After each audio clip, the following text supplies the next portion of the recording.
Hello and welcome to another episode of Around the Valley. As always, I'm Arshir Sarian. I'm joined by Kenny Hodges. What we got for you today is what we're telling you guys we're going to keep bringing you. Way more than just those football clips you guys love watching. This is our volleyball breakdown. We're coming into a point of season where playoff seeding is starting to take stretch. Everybody's jockeying for position. There's some interesting questions in league, and we're here to bring it to you. So without any further ado, Kenny, how you doing? I am doing great. Listen, man, like we talk about, like we covered a whole gamut here. Yes, we've been football heavy, but also we've been paying attention to volleyball. This has been absolutely as good as it has been on the football side. It has been equal or is more action-packed on the girls volleyball side here in this fall season. And without further ado, let's jump in and get you caught up to where we are. So starting in the East Valley, the current standings where we sit in the season, Grant and our leader are running away from the pack in the East Valley. They both sit at 7-1 in league. We look like we could be headed towards a co-champion situation here as both teams have split the season series. Verdugo Hills is sitting at third at 3-3, and then Poly, North Hollywood, Chavez, Monroe bring up the rest of the league. Heading over to the Valley Mission, it has been a competitive season in the Valley Mission. Kennedy sits right now as the top dogs in first place at 7-1 in the league, having won 21 of the 27 sets they play. Reseda is in second at 5-2. Now, Silmar also sits at 5-2 in the league. Canoga sits at 4-4. San Fernando, Panorama, and Van Nuys bring up the rest. Heading over to the West Valley, maybe the toughest league in the entire city in terms of the amount of talent that sits in this league. You know, what the postseason expectations could be for these teams. Granada Hills at the current moment is in first place at 3-1. Cleveland, Elko, and Chatsworth are close behind, a half a game back at 3-2 in the league. Taft, the defending city open champs, are at 2-3, been taking their lumps of late in the West Valley in such a competitive league. Birmingham sits in sixth at 0-4, still looking for their first league win. Heading over to the Valley 3, the smaller three leagues. Let's start over and look at what's going on in the Valley League. Sochis at 5-0, undefeated, sitting in the league. 15 of the 17 sets they've played, they have dominated. 5-0 there.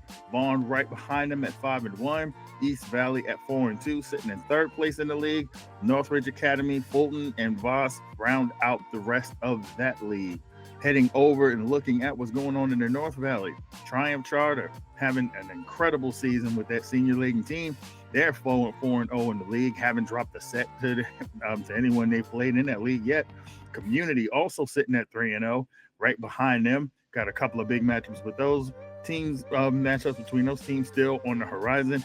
Vocia sitting behind them at 3-2, and then Lakeview Charter, Champs, and Burke Corona sit behind them in that league. And last but not least, looking at the Central Valley, competitive race going on in that league with Sun Valley sitting in first place at undefeated at 6-0. Lake Balboa is right behind them at 6-1.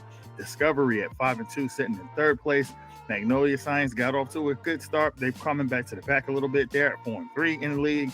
Valor Academy, Magnolia Reseda, and Amit sit behind them in the league. So that's where we are sitting in terms of the league races with our 6 leagues.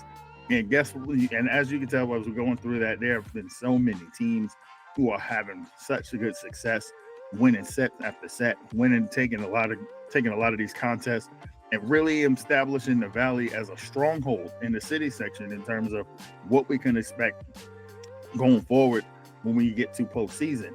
So, with that being said, we got a lot of teams, we got a lot of outstanding performers that are going on. But let's start with some of these standout teams. Ultraville, I ask you this.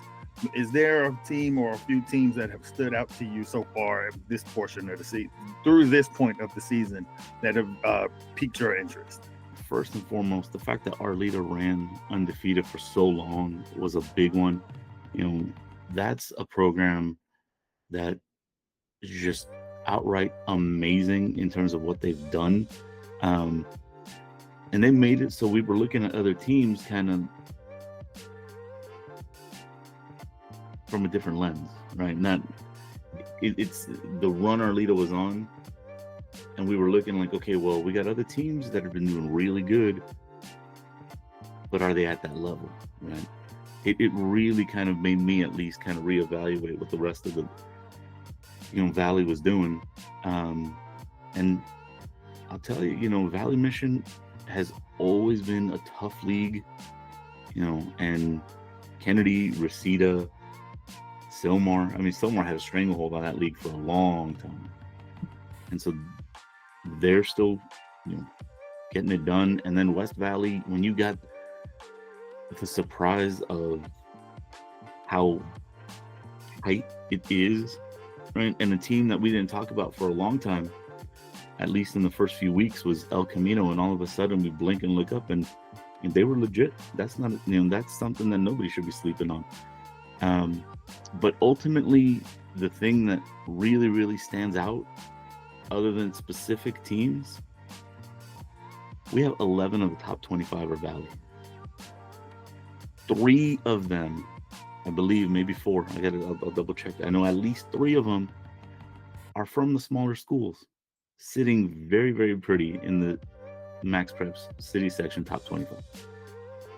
Oh, and by the way, 5 of those 11 are in open as of now, if playoffs started today. And that's kind of a no question.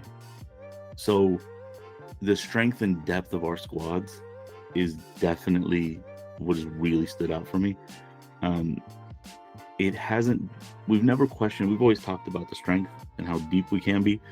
This year just seems to be more spread out, and the parity throughout the Valley is so much stronger. To me, like when you're talking about things that have stood out, as I've sit here and I've combed through so much tape and watched so many of these teams from the big leagues to the smaller leagues in this early portion of the year, it is just the depth and the quality that you're seeing from these teams. And not just the depth and quality, but you're seeing how they've stood, all of these teams have stood toe to toe with competition that you would consider on their level or above their level, and they've held their own. Like, just starting in the West Valley, like the depth of these teams, where it's not just good players, but just overall the quality of these teams.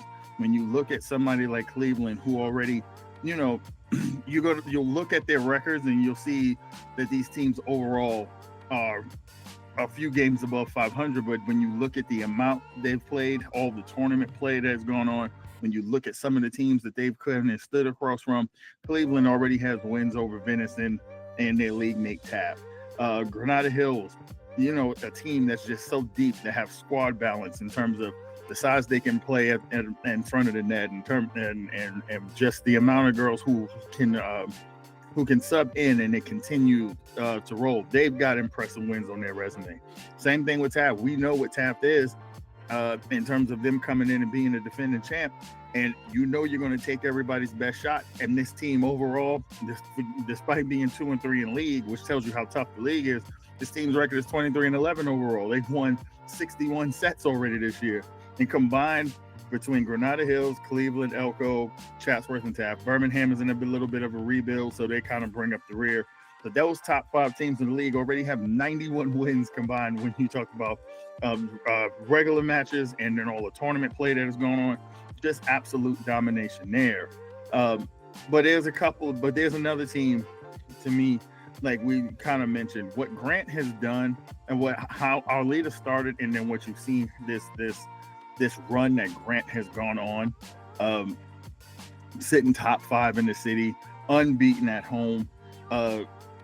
There was a point during this run where they won 23 straight sets during that winning streak they went on. Like, you couldn't even take a set from this team. They've got everything you want. They've got athleticism. They've got senior leadership. They got balance. They can come at you with size and power. Defensively, this team can just keep rallies going and force and wait you out and make you make a mistake. They've got a dynamic duo I want to talk about later on when we go into standout performers, but it's just so awesome to see. And then even like a team like Triumph Charter, like who you mentioned, from a smaller league, sitting top 15 in the city section, they've dominated competition. And yeah, you might say like, oh, well, are they playing Venice? Are they playing Are they playing Palisades? Are they playing those other teams? Well, guess what? They've played in some tough tournaments, and they've held their own. And in terms of beating the teams that you're supposed to, when you look at the competition they played, yes, a lot of it is from that Valley 3. I won't call them Small 3. We'll call them the Valley 3. They've won 40 or 50 sets they've played in across all competitions. So we have seen so much talent and so many good squads. It is going to be really interesting to see how this all shakes out when we get to postseason. But now let's move to standout performers. Obviously, if you've got good teams, that means there are bevy of great players spread out across all 6 of the leagues here in the San Fernando Valley. Now, I'll ask you to do this. Is there players that have kind of stood out to you, aside from some of the names that we were expected to know coming into the year? There are some players who have really stood out to you as being difference makers on teams here in the Valley. There are 4 names that stood out to me in terms of on the offensive that, I was initially surprised to see them there. In terms of when you see where they rank, these are players that would, kind of strike fear, right? So I'm going to bring them through. And the first one is number 4 in the city section in kills. She's from Kennedy. Her name's Aaliyah Richards. She's a senior. And oh, by the way, she also is number 1 in the section in hitting percentage. So she might not lead the city in attempts. She's number 4 in kills, number 1 in percentage, meaning she's accurate, making her deadly. So she's one of those anchors in that Kennedy program. I got 3 more that really stand out to me because they all rank in the top 15 in kills. The next one are a pair of sisters from Lake Balboa. You got Nara Urugian and Athena Urugian. Nara's a freshman, Athena's a junior. They're 10 and 11 ranked in kills in the city. Nara is actually number 7 in hitting percentage, which as a freshman to be that lethal, that's amazing. And to round it off is a player from a program that is entering a bit of a rebuild. They haven't done much this season. It's interesting to see the East Valley League without them competing near the top. But you got Joy Use from Verdugo Hills. She's a senior, so she has experience on those stronger programs from before. She's number 14 in kills. So I looked at them. I was looking at other stats. It's not just the end all be all. But when I'm trying to figure out players that you kind of want to scheme against, you want to scheme against those hitters who are going to be popping points on you. And these were 4 that stood out. I have enjoyed watching these teams play so much. There's not enough time. This would be a 3-hour podcast if I sat here and just went on and on and on about all the talent that I've seen that kind of popped out and passed the eye test for me. I'll mention a few names. In the West Valley, we know how much talent is there. When you look at a team like TAF, you have Arlen Adorable Flores, one of the best liberos in the city. That girl can dig a ball out from anywhere on the full court. She's everywhere. She's like if you think there was 3 liberos on the court, sometimes the way she gets to everything. Layla Brayman, she's also an incredible she's an opposite hitter. Usually when Taft has success, those are names that are front and center. You go over Alexis Kuana, who is kind of is that the leader, the rallier for Granada Hills. She deserves mention for how she's played early in the year.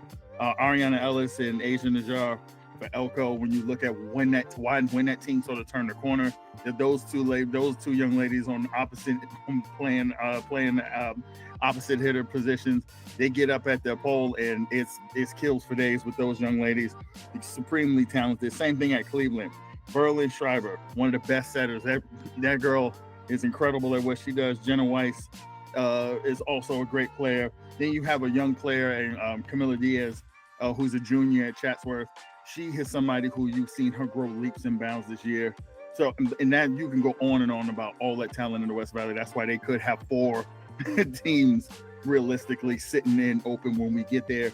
But there are 2 combinations. You kind of mentioned one of them. Now I'll pontificate on a little bit because boy, it's been really fun watching them play. So I'll start over there with Kennedy and Aaliyah Richards, as you mentioned, and Daniela Quezada, who is their middle blocker. These 2 young ladies, when you look at Kennedy's success in this early portion of the season, their fingerprints are all over everything. Daniela Quezada is one of the best middle blockers in the city. This girl, I think, a 6-footer, dominating and intimidating presence at the front of that net. When she's on the floor, it is hard to find points. It's hard to find kills against Kennedy because she soaks up everything at that net. And she's also somebody that when you put, she's number 1 in the city in blocks. When you put her, and not just that she's number 1 in blocks, but also whenever she gets a chance to put something away at the front of that net, it is automatic. Aaliyah Richards is such a versatile and dynamic player. She is tremendous offensively for Kennedy, but she's also someone, it's almost like having a second libero on the floor where she's out there. She's so athletic, she gets to everything. But she's also somebody with her versatility of where she gets her kills from. Yes, she's great at attacking those cross-court angles. She can bury things in those back corners on the baseline, but she's also someone that attacks very proficiently from that back row when she's back there as well. She's someone that Kennedy can back set things to, and she can put things away. And oftentimes you got to have one of those 2 on the floor or both of them, because there's a difference in how Kennedy plays as soon as one subs out. And then you realize how quickly you need Aaliyah Richards or you need Daniela Quezada back on the floor for them to be successful. And also, when you're talking about Grant in the East Valley, there's 2 young ladies to me, Kiba Campbell, middle blocker, and Diana Nakurian. She is, for my money, one of the scariest players in the entire city section. She is someone, when you talk about why the West Valley is so dominant, when you're talking about size and athleticism, the things you normally attribute to those schools, Grant's got that in abundance, especially with these 2 young ladies. Kiba Campbell may be one of the most athletic players in the entire city section. She's great as a middle blocker when she rotates there. When she's at the pole, she's going to tear teams apart with her ability to find those angles. And Diana Nakurian is 6'1", and you can just see that these 2 young ladies, I call them fire and ice, because you can tell Kiba Campbell is kind of the energy to that program. You can usually find her pumping her teammates up. And Diana Nakurian, I don't know if I've ever seen this girl. I've watched her play so much. I don't know if I've ever seen her crack a smile when she's on the court. She's all business at all times. And those 2 young ladies are really the engine for that Grant program and why they are having so much success this year. So those are some of the standout players to me, along with the players that you mentioned from the small 3 leagues. Now, there's one thing I do want to say. As I was looking through, because I hadn't been able to get enough eyes on, enough games as I would like, right? So I'm digging through NFHS, I'm getting through, stats, getting my eyes on whatever I can. And I'm going to say this. If anybody watching is unhappy with numbers not being mentioned, things not being said, oh, so-and-so should have more, they have more than X, Y, and Z, get on your staff. Hey, staff, make sure we got access to this, because we want to be able to tout everybody and promote everybody properly. So do it. Yeah, and we understand that it is a balancing act, especially for smaller schools, to have someone kind of run your stat book and make sure your stats are getting out there. But it's worth it. If it hasn't felt worth it before, like I said, for us at the Valley Sports Telegram, we love to talk all these young, talented student athletes up, so that we try to do our job as best we can. And if we aren't at games, we are checking in on scores. We're making sure we're keeping track of trends and what's happening and what's going on. Like I said, I am a person that I'm one person. I can't be everywhere.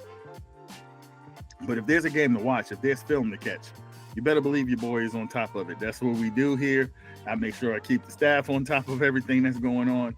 So, hey, yeah, if you can make sure your stats are updated, if you can make sure that your footage is seen, even your stuff on social media, make sure you're putting your social media clips up because, like I said, for us at the Valley Sports Telegram, we are in a renaissance period, in my opinion, of bringing the city section back to the reverence that it once had 20 years ago. We're doing our part. So we need our staffers out here to make sure that they're doing theirs so we can continue to talk this stuff up. Now, moving to stretch, now we're in the throes of the season. Yeah, we still got some tournaments coming up. We still got some interest in non-league matchups, even though most of the play is concentrated to league right now as we're barreling quickly towards the postseason. But a lot of these league titles have yet to be decided, especially in the big three leagues. We're starting to see some separation in the Valley Three, but in the Big Three, there is still a lot of volleyball to be played. There's still a lot that can be decided. So let's make some stretch run predictions here. Now, let's start in the West Valley because obviously this is a league in which we see there is so much going on. There are so many talented teams. These teams are there's a reason why there aren't any unbeatens in this league. And even a team like Taft, who is considered one of the favorites to repeat in Open, are sitting technically right now in fifth in the league at 2-3 because every week, every game presents a new challenge with how talented these teams are. So for your money, for what you have seen, what you have information you have gathered, when you look at the West Valley and those teams are all so tightly lit, if you had to make a prediction of who comes out on top and takes the league championship, who do you think prevails in the end? Based on the way they've kind of taken the league by storm this season so far, sitting at only 4-1 and having not lost much at all in terms of that. I mean, they've handled a lot. Right now, it really, really looks like Granada is the team sitting pretty on top of the league. Now, they do play Chatsworth, Cleveland, and Taft, the three bundled right behind them in short order. Literally, if we were to record again in 1 week's time, they will have already played Chatsworth and Cleveland, and that might change the story. But from what they've shown and the way they have handled themselves against these programs before, I've got to say it's these Granada Hills and the way they put it together. And it's a tough one, but feet to the fire, I'm going to say it's Granada. But they've got that gauntlet: Chatsworth, Cleveland, Elko, and Taft in order within the next 2 weeks. And then they wrap up with Birmingham and Kennedy. The next 4 games in the next 2 weeks, that is going to decide who takes the lead. Listen, there's still a lot of volleyball to be played, of course. But for my money, when I'm looking at the way these teams are playing, when I look at how the schedule still can fall, there's a part of me that still wants to believe Taft still has a shot. They've probably got to win out to at least grab a piece of league. But I don't think them winning league or not really changes the standing of what they are in terms of really being one of the favorites to still repeat as Open champions. With all that being said, I'm looking at Cleveland and I just have a feeling from what I've seen from this team with the balance and the way that how gritty they are. I just think that if they could find a way to get a win in that game against Granada Hills, I think it at least sets them up to be a co-champion if they don't have the ability to kind of win it outright, because other teams are still going to run the gauntlet and there's still some losses to be had with how closely knit these teams are. So, I'm going to step out on a limb and I'm going to say I think Cleveland comes away with the league outright. I think Granada Hills is right there on their heels. Elko is a good team, but they're still young at certain positions. I think that there is still a possibility that they might drop a couple, even though they're starting to play really well and they're figuring some things out. But I'm going to lean towards Cleveland winning the league outright. But a close second thought in my head is maybe Cleveland and Granada Hills ends up as co-champs in the West. Now let's move over to the Valley Mission. The Valley Mission is also an interesting league because Kennedy kind of sits at the top dog now. I think there is a little bit of a separation in terms of them with most of the other teams in the league. I think Reseda is a close second to them.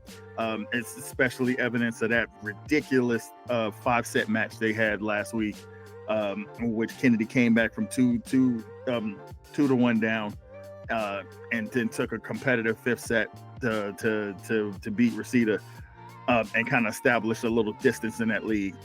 But it's still a lot of volleyball to be played. Kennedy has looked mortal at times against competition in this league, but I'll ask you: is it Kennedy, or are you taking somebody else from the field to end up winning this league?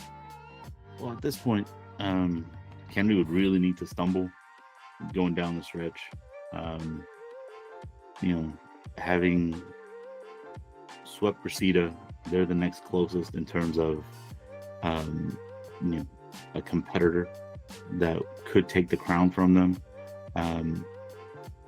Their only loss in league was a surprise upset to Canoga, and that was one where Canoga's not in a position to tie them in standings and then overtake them.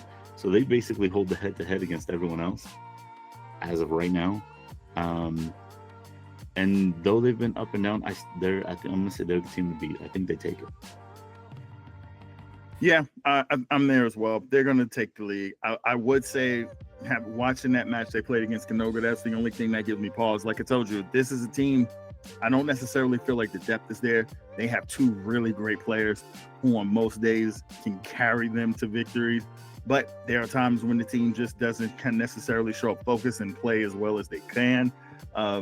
Sometimes there's a lot of mistakes that happen on the court. But at the end of the day, when you've seen them play against the likes of Selmar, when you've seen them play against the likes of Panorama, they've handled business. They clearly are the best team in the league. They're 7-1 for a reason. So I think that remains that way, and I think that Kennedy also finishes the job and takes the Valley Mission and then tries for postseason success. Now, when you look at the East Valley, it really has sort of become a 2-horse race in that league when you're talking about Arleta and Grant. I think the question here is just simple. Obviously, in order for these 2 teams to not end up as co-champs with what they've done so far, it would take someone to have a stumble. Is there any of those teams that you're looking at in the East Valley that you think could potentially trip one of these teams up and prevent a co-champion situation? Seeing as those 2 teams have already played, they've split the season series. So if they both run the table, we're talking about co-East Valley champs. Is there anybody that can be a fly in that ointment and prevent a co-champion situation here? Man, it's hard. Look, Grant has only lost 3 sets all league play. They, and with Arleta, you look at, okay, they lost 8. Well, 3 of those came to Grant, right? So it really, really is tough. I don't see anyone really on Grant's schedule that is in a position that could trip them up. Same with Arleta. You look at who they got left. Arleta's got Noho, Monroe, Verdugo, Pauly. We've said it. The Dons are not who they were in previous years. They've got seniors on their roster, but the level that they used to have in terms of some scary talent, that's all graduated out. Now, are they a program that should always kind of be looked at as dangerous? Oh, the coaching is definitely there. I just don't think this year they have the talent to hang. And same, you look at what Grant has left. In all their games, they got Chavez, North Hollywood, Monroe, and they finished with Verdugo. I don't see it. I don't. I think we're looking at a co-champ situation. I think that is the most likely scenario. Here's the one caveat I will throw in. There's one potential fly in the ointment to me. looking at what's left for both teams. And that is, at the time of we're recording this, our latest game against North Hollywood at home tomorrow. And the only reason I want to say that is because I've watched them play North Hollywood earlier this year. And that game was before they lost to Grant, was the game that you kind of came away with like, oh, this might be where they stumble, because they were 2-1 down and trailing in the fourth set before they rallied to take the fourth set and then win the fifth set to remain unbeaten at that point. So North Hollywood sort of has the formula to play with Arleta, because like I said, the difference between Arleta and Grant, and I think it kind of showed itself the second time they played, is that their size and athleticism isn't necessarily there for Arleta. They're a team that beats you with defense and finesse. They can't really outkill you. They can't really out athlete you. It's that program is so well coached. They just don't make a ton of mistakes. But when they go against tougher competition, it's the ability of other teams to be able to kind of outweight them and be able to take advantage of when they do make unforced errors. So that's the only one. If they can take care of business against North Hollywood, I don't think they're going to lose them in Monroe over Dugo. I don't think they're going to drop this. They're not going to drop those last two at Poly or San Fernando, although at Poly could be tricky. But if they can beat North Hollywood when they play them their next game, I think we are definitely looking at a co-champ situation. So let's pay a little attention to the Valley Three. Won't call them the Small Three. We'll call them the Valley Three. And looking at what we have ahead with those leagues, you're talking about the likes of Sochas and Vaughn fighting it out at the top of the Valley League. You also had in the North Valley, you've got Triumph and Community. They've got two matches coming up against each other. That's going to this pretty much be, in my opinion, what decides the league in those two matchups. And then over in the Central Valley, you've got a really, really good Sun Valley Magnet team who has played really well this year. Went out and played up in some competition in some tournaments, and they're trying to hold off Lake Balboa and Discovery for that league. So instead of making predictions for those leagues, because it's kind of difficult if we haven't watched a lot of it, but we do know, we have paid attention to a lot of the teams who have making waves out of there. I'll ask you this. When you look at teams like Sun Valley and Triumph, who are ranked in the city, when you look at teams like Sochas and East Valley, who have gotten off the tremendous starts and kind of kept that momentum going, who is the best squad in your opinion from those smaller three leagues, from the Valley Three leagues?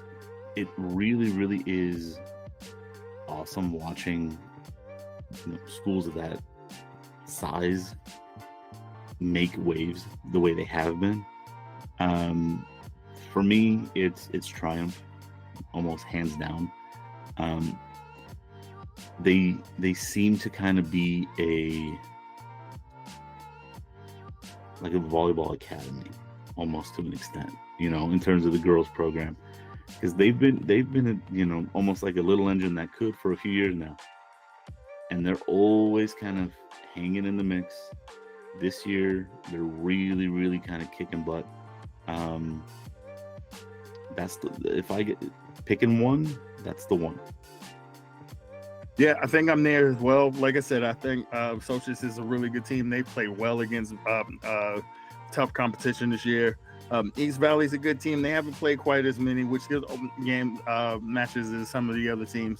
But that's usually scheduling things with some of the smaller schools. There's nothing, can't really help that much. Sun Valley Magnet is really surprised with how well they played this year. But I got to give credit where credit is due. That staff from Triumph reached out to us at the beginning of the year and said, hey, keep eyes on us. We think that we've got a really good team. We think we're going to do some things this year.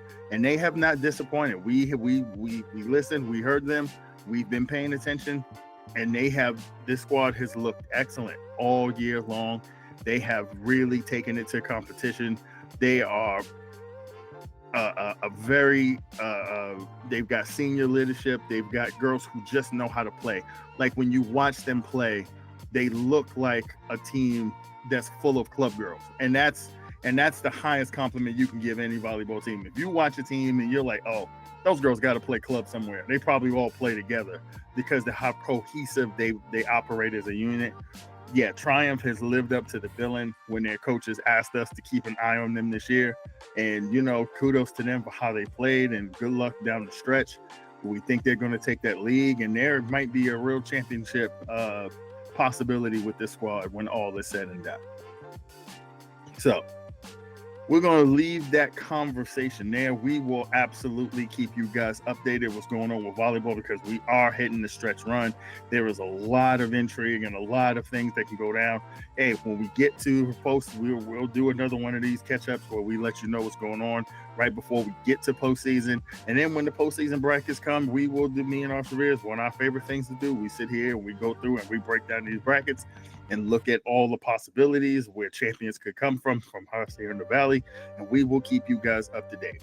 Make sure you go to Valley Sports Telegram. We have dedicated writers who are out in the field. They're writing volleyball stories. They're providing coverage and letting you know everything that's going on in the greater San Fernando Valley. And make sure you check out our social medias, where we are giving you updates on everything that goes on that you need to know about. So we're going to leave it here for Arsha Veersarian, for your boy Kenny Hodges. We will catch you guys on the next episode. Peace.